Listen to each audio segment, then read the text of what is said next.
Muy buenas. Hoy vamos a meternos de lleno con los principios económicos de la producción y los costes, un tema que es absolutamente clave para cualquier examen de economía. El objetivo es que al terminar dominemos los conceptos que explican cómo funciona una empresa por dentro. Venga, vamos al lío. Aquí está la hoja de ruta. Empezamos por lo más básico de la producción, luego vemos las diferencias entre el corto y el largo plazo, pasamos a traducir todo eso a costes y terminamos viendo cómo el mercado y la competencia afectan a todas las decisiones. A ver, lo primero es lo primero. Tenemos que entender la relación más fundamental de cualquier negocio, la que hay entre los recursos que se usan para producir algo y el producto que se consigue. Estos son literalmente los cimientos sobre los que se construye todo lo demás. Y esa relación de la que hablamos se formaliza con la función de producción.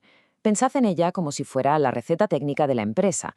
Nos dice básicamente, con esta cantidad de trabajadores, estas máquinas y estas materias primas, puedes producir como máximo esta cantidad de producto. Es el punto de partida para cualquier decisión. Y aquí llega una distinción crucial. Y ojo, que es donde mucha gente se confunde. No estamos hablando de tiempo, de días o años. El corto plazo es ese periodo en el que la empresa tiene ataduras, es decir, hay al menos un factor que no puede cambiar, como el tamaño de la fábrica. En cambio, en el largo plazo, todo es posible, todo es flexible. Se puede construir una fábrica nueva, comprar más máquinas, no hay límites fijos. Vale, pues vamos a centrarnos en ese escenario del corto plazo, cuando la empresa tiene factores que no puede tocar y tiene que apañárselas con los que sí puede variar. Es justo aquí donde entra en juego una de las leyes más famosas y más importantes de la economía. Esta ley es súper intuitiva, de verdad. Imaginemos una pizzería con un solo horno. Si contratamos a un segundo pizzero, seguramente la producción se dispare. Pero, ¿y un tercero? Bueno, a lo mejor aumenta algo, pero ya empiezan a estorbarse en la cocina. Y si metemos a 10 pizzeros a la vez, sería un caos. La producción extra que aporta cada nuevo trabajador es cada vez más pequeña. Pues bien, eso es exactamente la ley de los rendimientos decrecientes. Para analizar bien esta ley, usamos tres conceptos clave, y es fundamental tenerlos clarísimos. El producto total es fácil, es todo lo que se produce. El producto medio nos da una idea de la productividad media de cada trabajador. Y el más importante para decidir, el producto marginal. ¿Cuántas pizzas extras se hacen gracias a haber contratado a ese último pizzero? Y este gráfico resume esa relación a la perfección. Fijaos bien en las curvas. La de producto marginal sube muy rápido al principio, pero enseguida empieza a caer. Y esta curva es la que manda sobre las otras. Mientras el marginal esté por encima del medio, el medio sube. En cuanto el marginal cruza por debajo, arrastra al medio hacia abajo. Y el punto más alto del producto total, su máximo, coincide justo cuando el producto marginal se hace cero. Entender este gráfico es entender toda la producción a corto plazo. Muy bien. Ya hemos visto la parte, digamos, física de la producción. Ahora vamos a lo que más suele importar en una empresa, el dinero. Vamos a ver cómo todo lo que hemos hablado se traduce directamente en costes. Al final, el objetivo es maximizar beneficios, y para eso controlar los costes es vital. Pero un momento.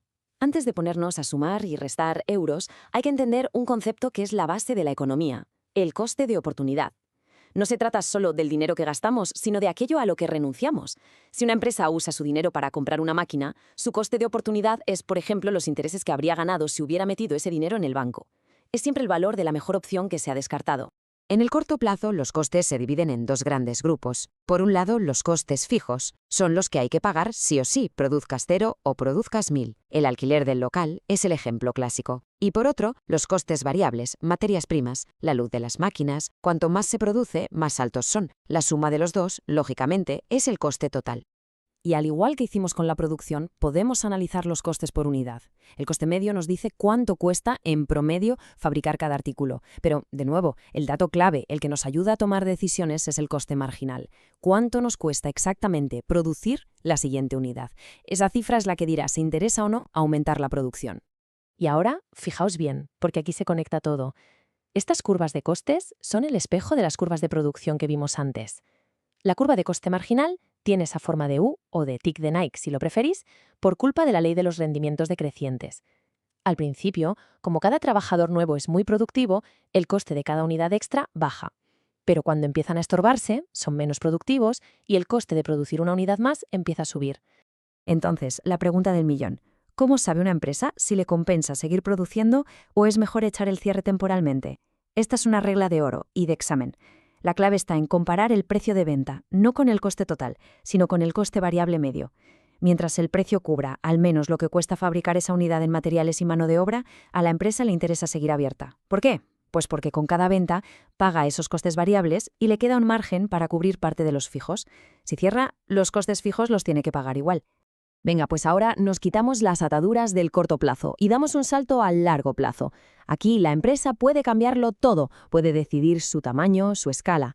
La pregunta ya no es si contratar a un trabajador más, sino si construir una fábrica el doble de grande. Y aquí el concepto fundamental es el de los rendimientos de escala. La pregunta es simple. Si duplico todos mis factores, el doble de trabajadores, el doble de máquinas, todo al doble, ¿qué le pasa a mi producción? ¿Se duplica sin más? ¿Aumenta más del doble? ¿O por el contrario, aumenta pero menos del doble? La respuesta a esto es lo que le dirá a la empresa si le interesa crecer o no. Esto nos lleva de cabeza a las famosas economías de escala. Cuando hay rendimientos crecientes a escala, al producir más, el coste por unidad baja. Esto pasa, por ejemplo, porque al ser más grande se puede negociar mejores precios con los proveedores. Pero cuidado, si una empresa crece demasiado, puede volverse un gigante torpe y difícil de gestionar, y ahí aparecen las deseconomías de escala, y el coste por unidad empieza a subir. Y para terminar de montar el puzzle, una vez que entendemos cómo funciona la empresa por dentro, hay que colocarla en su entorno, el mercado, porque las decisiones que tome sobre cuánto producir o a qué precio vender dependen totalmente del tipo de competencia a la que se enfrente. Aquí la gran división está entre la competencia perfecta, que es un modelo teórico, un ideal, y la competencia imperfecta, que es básicamente el mundo real. En un mercado perfecto hay muchísimas empresas vendiendo un producto idéntico, y ninguna puede influir en el precio, lo aceptan y punto. En la realidad, lo normal es que haya pocas empresas o que sus productos sean diferentes, lo que les da cierto poder para fijar precios. Y dentro de ese mundo imperfecto tenemos varios escenarios. En un extremo, el monopolio, una sola empresa que vende el producto. Luego está el oligopolio, unos pocos jugadores que dominan el cotarro, como las compañías de teléfono. Aquí, cada movimiento depende de lo que crees que van a hacer tus rivales. Y por último, la competencia monopolística, que es quizá la más común. Restaurantes, tiendas de ropa, muchas empresas con productos parecidos, pero que intentan diferenciarse con la marca, la calidad o el marketing. Y con esto llegamos al final. Y aquí queda una pregunta, que da para pensar y para lucirse en un examen. Si el modelo de competencia perfecta casi no existe en la realidad, ¿por qué le dedicamos tanto tiempo? ¿Nos sirve como una referencia, como un ideal para medir cómo de eficientes son los mercados reales, o es simplemente una fantasía teórica sin utilidad práctica? Ahí lo dejo. Mucha suerte con el estudio.